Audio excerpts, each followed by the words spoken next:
വേദിയിലുള്ള ആരാധനായ രാഷ്ട്രീയ സ്വയംസേവക സംഘത്തിന്റെ ജില്ലയുടെ സംഘചാലക്, ഇവിടെ ആദരിക്കപ്പെട്ടിട്ടുള്ള മാധവൻ സർ, എനിക്കേറെ ഇഷ്ടവും ആദരവും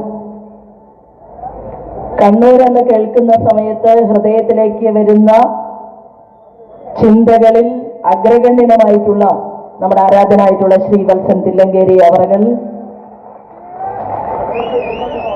നമ്മളെല്ലാവരും ഒരുമിച്ച് കൂടാൻ കാരണക്കാരനായ എത്രയോ വർഷമായിട്ട് ഈ ഐക്യപ്പെടലിന്റെ ഉത്സവത്തിന് നേതൃത്വം കൊടുക്കുന്ന അരവിന്ദേട്ടൻ, എന്റെ സഹപ്രവർത്തകനായിട്ടുള്ള സന്ദീപ് വാര്യർ, അതുപോലെ തന്നെ സിനിമാ മേഖലയിൽ പ്രവർത്തിക്കുന്ന ശ്രീ അഭിലാഷ്,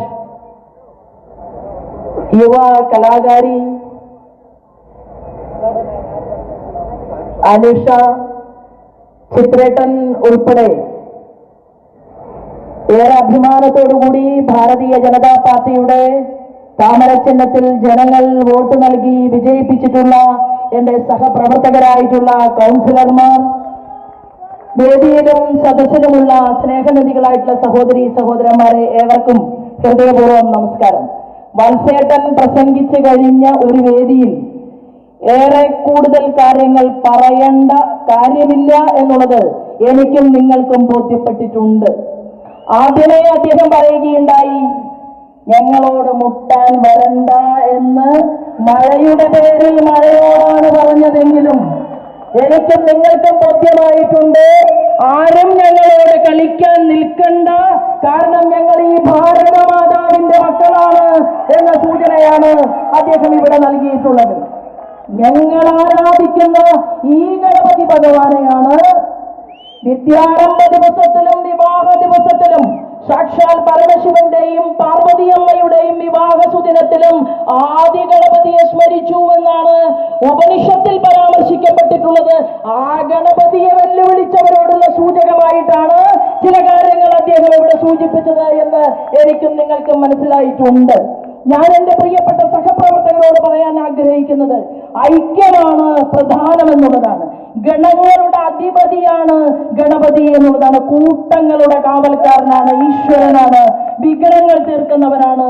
ആ ഗണപതി ഭഗവാനെ വെല്ലുവിളിച്ചുകൊണ്ട്, അല്ലെങ്കിൽ സനാതന മൂല്യങ്ങളെ വെല്ലുവിളിച്ചുകൊണ്ട് എല്ലാം ഞങ്ങളിൽ ഭദ്രമാണ് എന്ന് തീരുമാനമെടുത്തവർ നമ്മെ അപമാനിച്ചും അവഹേളിച്ചും നമ്മുടെ ആളുകളെ ഇല്ലായ്മ ചെയ്തുകൊണ്ട് മുന്നോട്ട് പോയ സമയത്ത് എവിടെയാണോ ഈ കാവിക്കൊടി കുത്തരുത് എന്ന് പറഞ്ഞത്, അവിടെ ഗണപതിയുടെ തുമ്പിക്കയ്യിനെ പോലെ പരതി നോക്കിക്കൊണ്ട് വലിച്ചു പറിച്ചു കളയേണ്ടതിനെ പറിച്ചു കളഞ്ഞുകൊണ്ട് അവിടെ ഈ പതാക നിവർത്തിയ നമ്മുടെ അഗ്രേസരന്മാരുടെ മുന്നിൽ, ആ കാവൽക്കാരുടെ മുന്നിൽ മനസ്സർപ്പിച്ചുകൊണ്ട് ഈ ഗണേശ ഉത്സവങ്ങൾ എന്ന് പറയുന്നത്, വിഗ്രഹം എന്ന് പറയുന്നത് ഗ്രഹിക്കാനുള്ളതാണ്. ഇവിടെ നമ്മൾ ഗണപതി ഭഗവാനെ നിമഞ്ജനം ചെയ്യാൻ വേണ്ടിയിട്ട് കൊണ്ടുപോകുമ്പോൾ ചില ആളുകൾ ചോദിക്കുന്നുണ്ട്, നിങ്ങൾ നിങ്ങളുടെ ഭഗവാനെ നിമഞ്ജനം ചെയ്യുന്നതാണോ നിങ്ങളുടെ പൂജ എന്ന് ചോദിക്കുന്നുണ്ട്.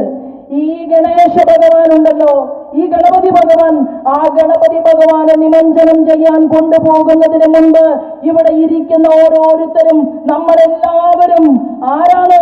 പ്രതിഷ്ഠയ്ക്കൊരു പുനഃപ്രതിഷ്ഠയുണ്ടെങ്കിൽ ആ ഗണപതി ഭഗവാന്റെ അംശങ്ങളിൽ ചിലതെങ്കിലും പുനഃപ്രതിഷ്ഠ നടത്താൻ ഞാനും നിങ്ങളും ബാധ്യസ്ഥരാണ്. അത് ചില കുബേരന്മാരെ മുട്ടുകുത്തിക്കാൻ വേണ്ടിയാണ് എന്ന തീരുമാനമെടുത്തുകൊണ്ടാണ് സാർവജനിക ഗണേശോത്സവങ്ങളിലൂടെ നമ്മൾ കടന്നു പോകുന്നത്. പണ്ടുമുണ്ടായിരുന്നു ഒരു കുബേരൻ. ആ കുബേരന് ഒരു ദിവസം ഒരു വാഴക്കൊലയുമായിട്ട് ഗണപതി ഭഗവാനും അതുപോലെ തന്നെ മുരുക ഭഗവാനും നമ്മുടെ ഈ വിശ്വമായിട്ടുള്ള പരമശിവനും പാർവതിയും ഇരിക്കുന്ന കൈലാസത്തിലേക്ക് ചെന്നു എന്നാണ് പറയുന്നത്.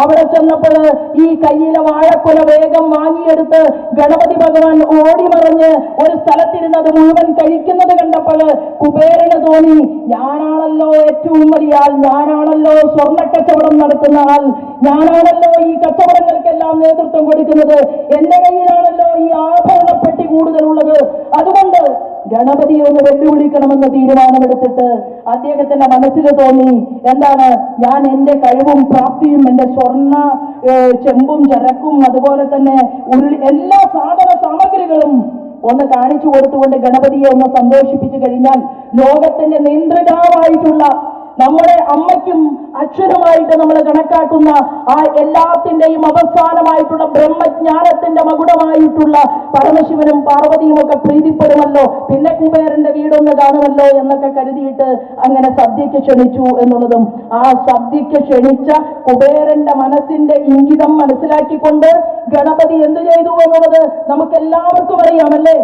വിളമ്പിയിട്ടും വിളമ്പിക്കൊടുക്കുന്നവരുടെ കൈയും ശരീരവും കുഴഞ്ഞു വീണിട്ടും കുബേരന്റെ കൊട്ടാരത്തിലുള്ളത് മുഴുവൻ കൊടുത്തിട്ടും അവസാനം അവിടുത്തെ എല്ലാം ആഹരിച്ച ആ ഗണപതി എന്ന് പറയുന്നത് ഈ പ്രകൃതിയിൽ കാണുന്ന എല്ലാ ദുർനിമിത്തങ്ങളെയും സ്ഥൂലഭാവത്തെയും ആഹരിക്കാനുള്ള ശക്തി ഞങ്ങൾക്കുണ്ട് എന്നാണ് ടെമ്പറില്ല എന്ന് പറഞ്ഞ ആളോട് നമ്മുടെ ഗണപതി ഭഗവാനെ കുറിച്ചുള്ള മഹത്വമായിട്ട് നമ്മൾ പറയുന്നത്.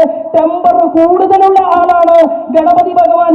അതുകൊണ്ടാണ് സ്ഥൂലമായിട്ടുള്ളതിനെ എല്ലാത്തിനെയും ആഹരിക്കാനുള്ള ശക്തി ഈ ഗണപതി ഭഗവാൻ ഉള്ളത് എന്നുള്ളതാണ്. സൂക്ഷ്മമായിട്ടുള്ള ബോധ്യത്തെക്കുറിച്ച് നമ്മുടെ മനസ്സിലേക്ക് പകർന്നു തരുന്ന ആളാണ് ഗണപതി ഭഗവാൻ എന്നുള്ളതാണ്. ഞാൻ കൂടുതൽ വിശദമായിട്ടൊന്നും സംസാരിക്കണമെന്ന് ആഗ്രഹിക്കുന്നില്ല. പക്ഷേ ആ ഗണപതിയുടെ ഭഗവാന്റെ പാദത്തിന്റെ സ്റ്റെപ്പ് പോലെ, തുമ്പിക്കൈയുടെ സ്പർശനം പോലെ ഞാൻ കണ്ടില്ല. ഞാൻ കൊണ്ടുവന്നൊന്നും എടുത്തിട്ടില്ല. കാരണം വത്സേട്ടൻ ഇരിക്കുന്ന ഒരു വേദിയിൽ കൂടുതൽ വേണ്ട എന്നാണ് എന്റെ തീരുമാനം. ആ സ്റ്റെപ്പ് പോലെ തുമ്പിക്കൈ കൊണ്ട് പരതിയിട്ട് ഒരു ചെറിയ സൂചി എടുക്കുന്ന ലാഘവത്തോട് കൂടിയിട്ട് ഞാനും നിങ്ങളും ഒരുമിച്ച് ഈ ഗണേശന്റെ സ്തുതികൾ നമ്മൾ ചൊല്ലുമ്പോ, ഗജാനനം ഭൂതഗണാതിസേവിതം കപിധ്വജം ഭൂപലസാരഭക്ഷിതം ഉമാസുതം ശോകവിനാശകാരണം നമാമി വിഘ്നേശ്വര പാദപങ്കജം എന്നുള്ള ജപമന്ത്രങ്ങൾക്ക് നമ്മൾ ഉരുക്കഴിക്കുന്ന സമയത്ത് നമ്മുടെ ഓരോ സ്റ്റെപ്പിനെയും തടുക്കാൻ ശ്രമിച്ചാൽ നിങ്ങൾ ഓരോരുത്തരും ഗണേശന്മാരായിട്ട് മാറണം, ഞാൻ ഉൾപ്പെടെയുള്ളവർ എന്നതിന്റെ സൂചനയാണ് വത്സേട്ടൻ നമുക്ക് നൽകിയിട്ടുള്ളതെങ്കിൽ അത് പ്രത്യയ ശാസ്ത്രത്തിന്റെ പ്രതിബദ്ധതയോടുകൂടി നമ്മൾ ചെയ്തു തീർക്കുമെന്നുള്ള ആ ജ്ഞാനത്തോടു കൂടിയിട്ടാണ് ഈ ഈശ്വരന്റെ മുന്നിൽ കൈകൂപ്പിക്കൊണ്ട് നമ്മൾ എല്ലാവരും ഒരുമിച്ച് ഇവിടെ കൂടിയിട്ടുള്ളത്. എനിക്ക് പറയാനുള്ളത്, യാത്രയായിട്ട് ഓരോ ഗ്രാമങ്ങളിൽ നിന്നും വരുന്ന ആളുകളോട് നമ്മൾ ഈ പൂജയെല്ലാം ചെയ്ത് നമ്മൾ അടുത്ത വർഷമാകുന്നതിന് മുമ്പ് നമ്മൾ നമ്മുടെ ഗ്രാമങ്ങൾക്കകത്ത് ഓരോ സംഘശാഖകളും ഓരോ ബാലഗോകുലങ്ങളും ഉണ്ടാക്കുക എന്നുള്ളത് ദൃഢപ്രതിജ്ഞയായിട്ട് നമ്മൾ ഏറ്റെടുക്കണമെന്നുള്ളതും ഉണ്ട്, കൂട്ടണം എന്നുള്ളതും. ഒപ്പം അമ്പലങ്ങൾ എന്ന് പറയുന്നത് ഇതൊന്നും വേണ്ട എന്ന് തീരുമാനിച്ചവരുടെ അമ്പലക്കമ്മറ്റിയിൽ കയറിയിരിക്കാൻ വിശ്വാസിയല്ലാത്ത ആളുകളുള്ള അമ്പലക്കമ്മറ്റികളിൽ പോലും നിങ്ങൾ നിങ്ങളുടെ തനധനമന നിങ്ങളുടെ കഷ്ടപ്പാട് കൊണ്ട് അമ്പലങ്ങൾ നിങ്ങൾ കെട്ടിപ്പൊക്കുന്നുണ്ടെങ്കിൽ അവിടെ നമ്മുടെ കുട്ടികൾക്ക് നാമം ജപിക്കാൻ സാധിക്കണമെന്നും രാമകൃഷ്ണന്റെയും അതുപോലെ തന്നെ നമ്മുടെ കാളിയമ്മയുടെയും മക്കൾക്ക് അഥർവവേദവും ഋഗ്വേദവും സാമവേദവും യജുർവേദവും നമ്മുടെ ഉപനിഷത്തുക്കളും നമ്മുടെ ഭഗവത്ഗീതയും നമ്മുടെ രാമായണവും നമ്മുടെ ഭാഗവതവും ഒക്കെ നമുക്ക് മനസ്സിലാക്കി കൊടുക്കാനുള്ള കാവൽക്കാരായിട്ട് നിങ്ങൾ മാറണം എന്നുള്ളതും, കൂട്ടത്തിൽ നമുക്ക് നിങ്ങളുടെ ഗ്രാമത്തിനെ മാറ്റിമറിക്കാൻ നമുക്കതിനെല്ലാം തന്നെ നെടുനായകത്വം വഹിച്ചുകൊണ്ട് ഈശ്വരീയ സാധനയിൽ നമുക്ക് അഭയം പ്രാപിക്കാൻ സാധിക്കട്ടെ എന്നും അങ്ങനെ ക്ഷേത്രങ്ങൾ വിദ്യാഭ്യാസ കേന്ദ്രങ്ങളായി മാറട്ടെ എന്നും പെൺവാണിഭമില്ലാത്ത ഇവിടുത്തെ പെൺകുട്ടികളെ സഹോദരിയായിട്ട് കാണുന്ന ആ സനാതന സംസ്കൃതിയുടെ കാവൽക്കാരായിട്ട് എന്റെ സഹപ്രവർത്തകന്മാർക്ക് മാറാൻ സാധിക്കട്ടെ എന്നും അതിന് ഈ ഐക്യത്തിന്റെ ഈ വിഗ്രഹങ്ങളുടെ എല്ലാം തന്നെ വിഗ്രഹങ്ങളെല്ലാം ഇല്ലായ്മ ചെയ്യുന്നതിന്റെ ഈ സുദിന നാളുകളിൽ നമ്മൾ പ്രതിജ്ഞയെടുത്തുകൊണ്ട് നമുക്ക് മുന്നോട്ട് പോകാൻ സാധിക്കണമെന്നും ആ ക്ഷേത്രാങ്കണങ്ങൾ നിങ്ങൾക്കിരിക്കാൻ, നമ്മുടെ മക്കൾക്കിരിക്കാൻ, നമുക്ക് ജപിക്കാൻ അതിന് കൂടിയിട്ട് ആകണം, അതിനാവശ്യമായിട്ടുള്ള സംവിധാനങ്ങൾ ഒരുക്കിയെടുക്കണമെന്ന് മാത്രം സൂചിപ്പിച്ചുകൊണ്ട് നമുക്ക് ഇന്നത്തെ ഈ വേദിയിൽ എല്ലാവരും ഇരിക്കുന്ന ഈ സദസ്സ് ഇവിടെ ഒരുമിച്ച് ഇരുന്നു കൊണ്ട് നമുക്ക് നമ്മുടെ മനസ്സിനകത്തേക്ക് നമ്മുടെ ഭഗവാനെ ആവാഹിച്ചെടുത്തുകൊണ്ട് നമുക്ക് നിമഞ്ജന ഘോഷയാത്രയ്ക്ക് വേണ്ടി പോകാൻ സാധിച്ച നിങ്ങൾക്ക് ഓരോരുത്തർക്കും ഓരോ ഗണേശന്മാരുടെ തുല്യമായിട്ടും മുന്നോട്ട് പോകാൻ സാധിക്കട്ടെ എന്ന് പ്രാർത്ഥിച്ചുകൊണ്ട് സർവേശ്വരന്റെ മുന്നിൽ ശിരസ് കുനിച്ചുകൊണ്ട് ഞാൻ എന്റെ കൊച്ചുവാക്കുകൾ നിർത്തുന്നു. വന്ദേ മാതരം.